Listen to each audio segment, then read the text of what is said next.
दोस्तों अक्सर हमें दाँत, खाज, खुजली की समस्याएँ होती रहती हैं और ये समस्या तब और भी बढ़ जाती है जब बारिश का सीज़न आता है। हमारे पैरों की उँगलियों के बीच में अगर पानी लग गया होता है, वो जल्दी सूखता नहीं है, तो वहाँ पे भी दाँत की समस्या देखने को मिलती है। आज की इस वीडियो में ऐसा ज़बरदस्त घरेलू नुस्खा लाई हूँ, जिससे आपके दाँत, खाज, खुजली सही हो जाएगी। सबसे सरल तरीका ये है कि जब भी आपको कहीं दाँत, खाज, खुजली की समस्या हो, तो आप 1 चम्मच नारियल का तेल लीजिए। इसमें 3 से 4 कपूर जो आप अपने पूजा घरों में इस्तेमाल करते हैं, चाहे आप ये गोले वाली जो टिक्की होती है ये ले लीजिए या फिर एक चौड़े में मिलती है, आप उसे ले सकते हैं।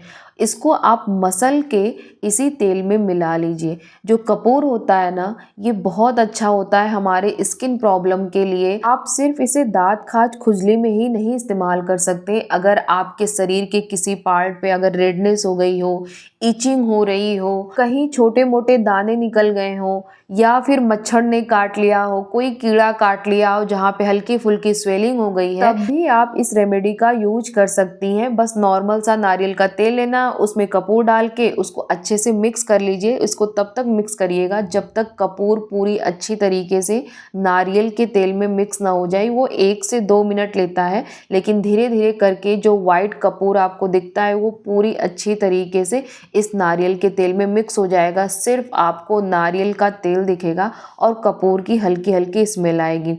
अब इसको आपको जहाँ पे भी आपकी स्किन में प्रॉब्लम हो, चाहे हाथों में हो या फिर आपके किसी और पार्ट में, कभी-कभी उँगलियों के बीच में भी क्या होता है कि पानी ऐसे रहता है, वहाँ पे सूख नहीं पाता है और धीरे-धीरे वहाँ पे फंगस ग्रोथ होने लगती है, तो आप उसको वहाँ पे अप्लाई कर सकते हैं। अगर गर्दन पे आपको खुजलाहट हो रही हो या फिर आपको ऐसा लग रहा है कि नहीं कुछ अजीब सा इरिटेशन सा हो रहा है, तो आप इस रेमेडी को हर जगह यूज कर सकती हैं। इसका कोई साइड इफेक्ट भी नहीं होता है। अगर आपके बालों में, स्कैल्प में कोई प्रॉब्लम है, तो दादी नानी क्या करती थी, जो सरसों का तेल होता था उसमें कपूर को डाल के हमारे बालों में लगाती थी कि अगर बालों में खुजलाहट हो रही है या फिर डैंड्रफ हो गया है या फिर जुएँ हो गई हैं, तो उन पे भी ये काफ़ी अच्छे से वर्क करता है, तो वहाँ पे भी आप यूज कर सकते हैं।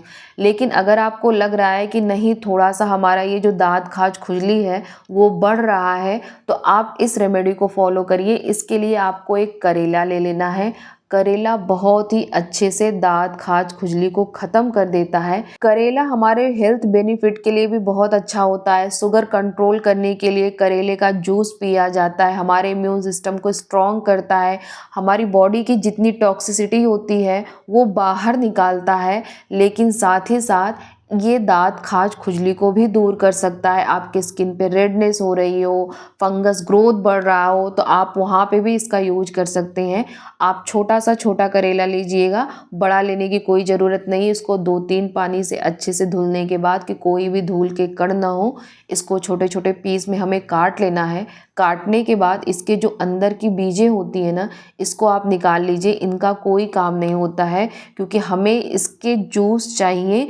अगर आप इसका जूस निकालेंगी तो फिर ये वहाँ पे दिक्कत करेगा, तो इसको पहले ही हमें अच्छे से निकाल लेना है। दाद एक ऐसी स्किन प्रॉब्लम हो जाती है कि उसको होने के बाद वो जल्दी जाती ही नहीं, क्योंकि उसका पानी जहाँ-जहाँ पे लगता जाता है वो वहाँ-वहाँ पे फैलता जाता है। अगर वो पानी किसी और को टच हो गया, टॉवेल अगर आप किसी का यूज़ कर रही हो या कंघी यूज कर रही हो, तो फिर ये दूसरों को फैल जाएगा या दूसरों से आपको हो जाता है। ये बहुत ही ज़्यादा प्रॉब्लमेटिक होता है और कभी-कभी तो ऐसे पार्ट पे हो जाता है कि हम बताने में और दिखाने में भी शर्म करते हैं कि चलो ये ठीक हो जाएगा। लेकिन अगर आपको अपने शरीर में कहीं भी थोड़ा-सा भी दाँत, खाज, खुजली की समस्या हो रही है, तो पहले ही से आप अवेयर हो जाइए और कोशिश करिए कि पहले तो हम होम रेमेडी का इस्तेमाल करें। कि अगर आप 1 हफ्ते तक होम रेमेडी का इस्तेमाल करिए और अगर 1 हफ्ते के बाद भी आपकी दाँत, खाज, खुजली नहीं जा रही है, तो आप डॉक्टर से ज़रूर कंसर्न करिए। शर्माइए मत, क्योंकि धीरे-धीरे ये प्रॉब्लम बहुत ही बढ़ती जाती है। आपकी स्किन को ये जला के रख देता है, कभी-कभी दाँत तो इतना भयंकर हो जाता है। हमें यहाँ पे करेले का जूस चाहिए और इस जूस को आप 1 से 2 दिन तक फ्रिज में स्टोर करके भी रख सकते हैं। यकीन करिए फ्रेंड्स, ये दाँत, खाज पे ना बहुत अच्छे से वर्क करता है। और ऐसा नहीं है कि करेले का जूस सिर्फ हम पी सकते हैं, लगा नहीं सकते। हम जो चीज़ें खा सकते हैं वो अपने स्किन पे उसको लगा भी सकते हैं, उसका कोई भी साइड इफ़ेक्ट नहीं होता है। जो हमारे ब्लड को प्यूरिफ़ाई कर सकता है, वो हमारी स्किन प्रॉब्लम को भी सही कर सकता है। अब जितने भी पार्ट पे आपको दाग हुए हों, उसके अकॉर्डिंग थोड़ा-सा आपको करेले का जूस लेना है और थोड़ा-सा कपूर और नारियल का तेल वाला जो हमने तेल बनाया था, वो लेना है। अब जहाँ पे भी आपको दाद हुआ हो, खुजली हुई हो, रेडनेस हो रही है, उस पार्ट पे इसको आप अच्छे से लगा लीजिए। आप इसे इतना ही बनाइए जितना आप यूज़ कर सकें, जितना आपको काम का हो, बाकी चीज़ें आप स्टोर करके रख सकते हैं 2 से 3 दिन के लिए।